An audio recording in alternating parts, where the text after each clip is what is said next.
Offline किया, ये live मेरा कंटिन्यू चल रहा है, लाइव पे ले रहा हूँ। देखिए इस समय इनको कितना चोट लगा था। ये कब कला है? ये जब अभी डॉक्टर का प्रोटेस्ट चल रहा है, अभी चल रहा है, उसी में 5 फरवरी को 5 फरवरी को आरएसएस वालों ने ये ऐसे वाला है। है। हाँ, देखिए आरएसएस वाला किया था। तेजा फेंका कौन किया था? कौन किया था? ये तो आरएसएस के लोग थे, 2 लोग। आरएसएस के 2 लोग। हाँ, 2 लोग। तो 2 लोग पुलिस इनके नाम पे एफआईआर भी हो चुकी है। एफआईआर हो चुका है। लेकिन अरेस्ट अभी तक नहीं हुए। एससी एट्रोसिटी एक्ट के अंदर एफआईआर हुई है, उसके बावजूद भी उनको अरेस्ट नहीं किया गया। एसीपी अलका आजाद इस केस को भी देख रही हैं। अच्छा, एक बात और बताइए, क्या हमलावर को आप पहचानते हैं? हमलावर को पहचान दिया, उनके नाम लिख के दे दिए, क्योंकि मैं पहचान गया जब वो अटैक करने आए तो 17-18 लोग थे। 17-18 लोग में 2 लोग जो आगे थे, सडनली अटैक किया। जो 2 लोग आगे थे, उन लोगों को दोनों को पहचान लिया था मैंने। उन दोनों के नाम पे पुलिस उनको अरेस्ट नहीं किया। पुलिस अभी तक ना ही एफआईआर तो कर दी है, बड़ी मुश्किल के बाद एफआईआर की है। दिन रात वहाँ संघर्ष के बाद तो एफआईआर हुई है, उसके बाद एससी एट्रोसिटी एक्ट के अंदर एफआईआर हुई है, लेकिन उनको अरेस्ट अभी तक नहीं किया है। खुले में वो दिल्ली यूनिवर्सिटी सड़कों पर घूमते हैं और पुलिस उनकी दोस्त बनी हुई है। पुलिस दोस्त बनी हुई है क्रिमिनल लोगों की। एक ये तो criminal हमेशा ही हर केस में हो रहा है, SC ST के सभी केसेस में हो रहा है। और ये देखो, मैं करके रहा था, मैं एक स्टूडेंट दिल्ली यूनिवर्सिटी में, हम तमाम सामाजिक कार्य करते थे दिल्ली यूनिवर्सिटी, डॉक्टर रितु के साथ पहले दिन से थे। बस यही है कि हम न्याय के लिए लड़ रहे हैं, यही हमारा दोस्त है और यही इनाम है जो यहाँ की पुलिस के साथ मिलकर आरएसएस वालों ने करवाया। जी जी। ये दिल्ली पुलिस, मौर्यशंकर पुलिस ने मिलकर, विश्वविद्यालय को जो देखती है उनके साथ मिलकर ये सारा कुछ हुआ। RSS की जो शाखाएं लगती हैं दिल्ली यूनिवर्सिटी में, विश्व हिंदू परिषद की शाखाएं लगती हैं, लगातार उनके प्रोग्राम वहाँ चलते रहते हैं। देखो continue। मैं बताऊँ, उन्हें वहाँ से मतलब नहीं हटाया जाता। प्रॉपर वाइस चांसलर की निगरानी में ये सारी चीज़ होता है जी। वाइस चांसलर स्पेशल उनके लिए गार्ड अपॉइंट कर रखे हैं उनकी सुरक्षा के लिए, और विश्वविद्यालय के हर कोने में अब शाखाएं लग रही हैं। जब विश्व हिंदू परिषद का अध्यक्ष आता है तो हमारा वाइस चांसलर योगेश सिंह उनके आगे नतमस्तक हो जाता है, हाथ जोड़कर उनको स्वागत करता है, और वहीं दूसरी ओर जो प्रोफेसर पढ़ा रहे हैं उनको निकाल रहा है। तो और यहाँ का वाइस चांसलर इतना बिकाऊ, वो उसको कुछ पहले तो मेरिट कुछ नहीं है। मैं एक स्टूडेंट, लॉ का स्टूडेंट, उससे मैं बोलता हूँ खुले में, डॉक्टर रितु चैलेंज देती हैं कि आओ मेरिट के बेस पर हम पे कम्पीट करके दिखा दो, आओ हमसे डिबेट करो, जो तुम जिस विषय में तुम PhD करके प्रोफेसर बने हो, उसके बाद वाइस चांसलर बने हो, आओ एक बार बात करते हैं कि देखते हैं आपके अंदर कितनी एलिजिबिलिटी है, वो हमेशा दूर भागते होंगे। कितनी मेरिट है। वो आज तक कभी हमसे मिला नहीं। ABP वालों को उसका रोज मिलता है, हिम्मत नहीं है, कभी नहीं आज तक। knowledge नहीं है उनके पास। 4-5 साल मुझे दिल्ली यूनिवर्सिटी में हो गए, आज तक मैंने अपने वाइस चांसलर का चेहरा नहीं देखा है आमने सामने। जी। लेकिन वहीं दूसरी ओर ABP वालों के स्टेटस वगैरह देखते रहते हैं, RSS वालों के, उनसे रोज हाथ जोड़ के मिलता है। ये सारी कब तक SC ST OBC को माइनॉरिटी को यहाँ देखो, झेलनी पड़ेगी? जब तक अत्याचार कब तक होगा? ये तो जब तक सरकार है, हम लोग माननीय कांशीराम साहब कहते थे इस बारे में, जब तक हम पॉलिटिकल पावर अपने हाथ में लेंगे जब तक ये होता रहेगा। और आज उनके सपनों का कहीं ना कहीं जो उनके सपनों का भारत था वो अधूरा है। दलित समाज पॉलिटिकल में क्यों नहीं आती है? अरे सब लोग पॉलिटिक्स क्या होती है? सिर्फ एक ही है। अपने लिए लड़ना। हाँ। कौन अपने ये देखो, जो अपने लिए लड़ रहा है ना वो पॉलिटिक्स में समझ लो, सामाजिक परिवर्तन की जो लड़ाई लड़ रहा है। मैं हूँ यहाँ पर, जितने आप लोग जितने साथी आए हुए हैं सब उस लड़ाई के हिस्सेदार हैं। यहाँ पर तो कितना FIR हो चुका है, डॉक्टर रितु पर भी एक और FIR आज हो गए। FIR क्या था, मात्र 4 लोग हम खड़े थे वहाँ पर, खड़े भी क्या थे, वॉक कर रहे थे, महमूद प्राचा साहब से बात कर रहे थे, इतने में मुझ पे, महमूद प्राचा साहब पर, डॉक्टर रितु पर और 2-3 साथियों उन पे FIR कर दी बिना मतलब के। 4 आदमी भी रहने। अब बताइए क्या डेमोक्रेट, ये लोकतंत्र है? एक स्टूडेंट पे कम से कम 9-10 FIR मुझ पे हो चुकी है, और डॉक्टर रितु पे 11-12 डॉक्टर रितु पे FIR हो चुकी है, महमूद प्राचा साहब पर इन FIR हम तीनों। अब बताइए, वो लोग चाहते हैं कि FIR कर करके हम इनको पीछे ढकेल दें।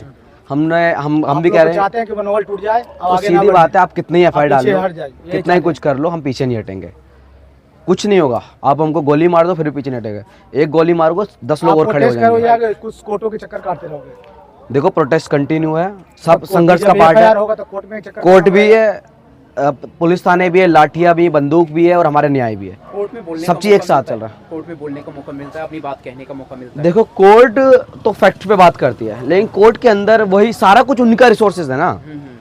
कुछ समझदार लोग हैं, लेकिन मोस्टली संघी लोग बैठे हैं हर कहीं, चाहे वो एकेडमिक्स हो, कोर्ट हो, थाने हो, या बड़े बड़े होटल्स, कहीं भी जो उनका जिस चीज़ से पूरा भारत डिपेंड है ना, उस सारी जगह संघी को शिफ्ट कर दिया अपनी अपनी जगह। राइट। तो पूरा भारत इंटरनली आउटरली पूरा कब्जा कर रखा है, हैक हो चुका है पूरा इंडिया। अब इसके लिए बड़ी जंग की जरूरत है। इमरजेंसी के दौर में भी एक जंग लड़ी गई थी, JP आंदोलन खड़ा हुआ था। फिर से हम कहते हैं कि 2024 के बाद अगर बाई चांस BJP जीतती है तो इस देश का लोकतंत्र वैसे खत्म है, लेकिन वो सामने आ जाएगा फिर उसका चेहरा।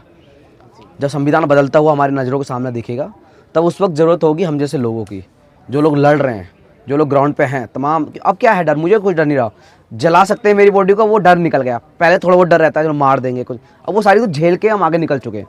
हम तो लड़ने के लिए तैयार हैं, 1% भी नहीं डरते इन लोगों से। जब जब जरूरत पड़ेगी तब तब लड़ेंगे, और जरूरत है आज के दौर में हर किसी को सामने आने की। एक छोटी सी चीज मैं पूछना चाहता हूँ, क्योंकि सबका दिमाग अलग अलग होता है, क्या हम प्रताड़ना ही झेलते रहेंगे या कभी पलटवार भी करेंगे?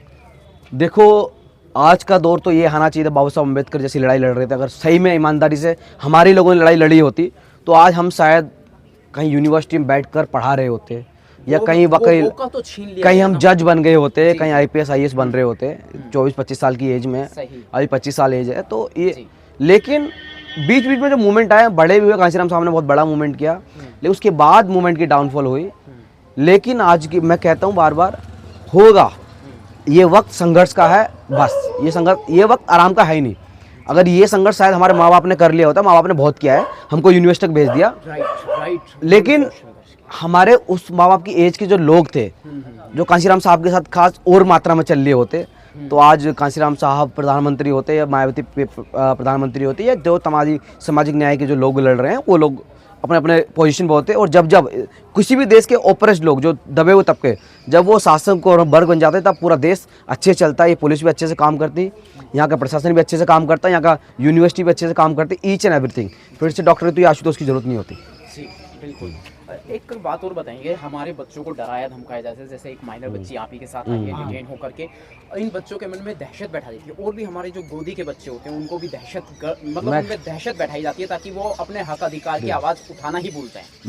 मैं कैसे समाज से आ रहा हूँ, मेरा घर भी सब अपने से ही है ना, मैं भी उन्हें, सिंपल है कि 12वीं के बाद हमने काम किया पढ़ना, और जब जब अम्बेडकर को पढ़ोगे, जब जब बाबा साहब अम्बेडकर को पढ़ोगे, तमाम ऐसे लोगों को पढ़ोगे ना, तो अपने आप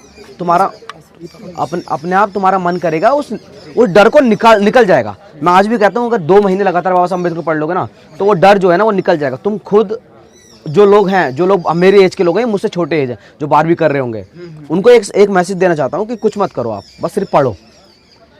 पढ़ोगे तो अपने आप समझ आएगी पढ़ाई एक्चुअल में है क्या।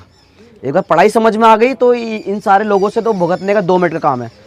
इन लोग कानून हम पढ़ा देंगे फिर। जी, भारतीय संविधान में तो हमारे अधिकार हैं ही क्या, जो हमें सुरक्षित करते हैं, हमें इंसाफ दिलाने के लिए पूरी तरह से तैयार है। लेकिन इंडियन पेनल कोड, भारतीय दंड संहिता में भी, IPC में भी, जिस बात पर पुलिस वाले झूठी FIR भी दर्ज कर लेते हैं, बहुत परेशान करते हैं, जिंदगियां खराब कर देते हैं, लोगों को आत्महत्या करने पर मजबूर करते हैं, उसमें भी हमारी सुरक्षा के अधिकार हैं। 96 to 10 बिल्कुल सेल्फ डिफेंस के एकदम है।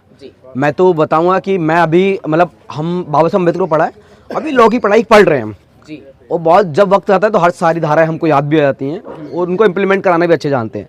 लेकिन मैं बार बार इस बात कहूँगा, अगर एक बार हमने अपने अधिकार जान ले जो संविधान में हमको मिले हैं, हमको पता चला कि आर्टिकल 14 या जो हमारे फंडामेंटल राइट्स हैं, आर्टिकल 14 से लेकर 32 तक, 12 से 32 तक जो आर्टिकल्स हैं, हमारे अनुच्छेद है, उनको हम अच्छे जान गए, पता चल जाए कि ये जो पुलिस वाले हैं ना, ये लोग छोटी सी गैदरिंग करने वो उठा लेते हैं, तो उनकी आंख में आके डबल जवाब देंगे कि हम लोगों को अधिकार है जो हमारे खिलाफ हो रहा है उसके खिलाफ बोलने का, उसके खिलाफ एक साथ गैदर करने का। राइट टू प्रोटेस्ट है, राइट टू गैदर है, right to make association, right to make union, right to freedom, right to life, हर सारे अधिकार हैं।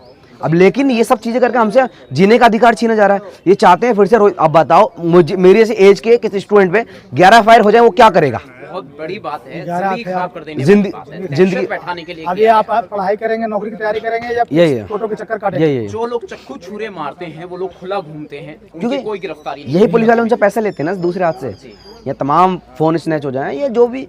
अब हाथरस में जो रेप हुआ उस पर आते हैं हम, वो तो चलो ये चक्कू, ये जो चोरी जो वाले थे छोटे, 15 साल की बच्ची का कानपुर में भी, हाँ कानपुर में भी हत्या हो गई, रामपुर में भी, वो लिखवा लिया है, बच्ची तो जिंदा नहीं है। बिल्कुल अभी लिखवा लिया कि भाई लड़की ने, ये केस में अवगत हूँ, मैं बता दूं, एक बड़ा केस जो सब जानते होंगे, हाथरस का केस, मनीषा वाल्मीकि हत्याकांड। उसमें क्या हुआ, उस रेप हुआ, उसके बाद पुलिस ने उसको जला दिया गया, और उसके बाद जिस समाज के व्यक्ति ने उसको रेप किया, उस समाज के लोगों ने उस बच्ची के खिलाफ जनसभाएं की, उस रेप के साथ खड़े हो गए।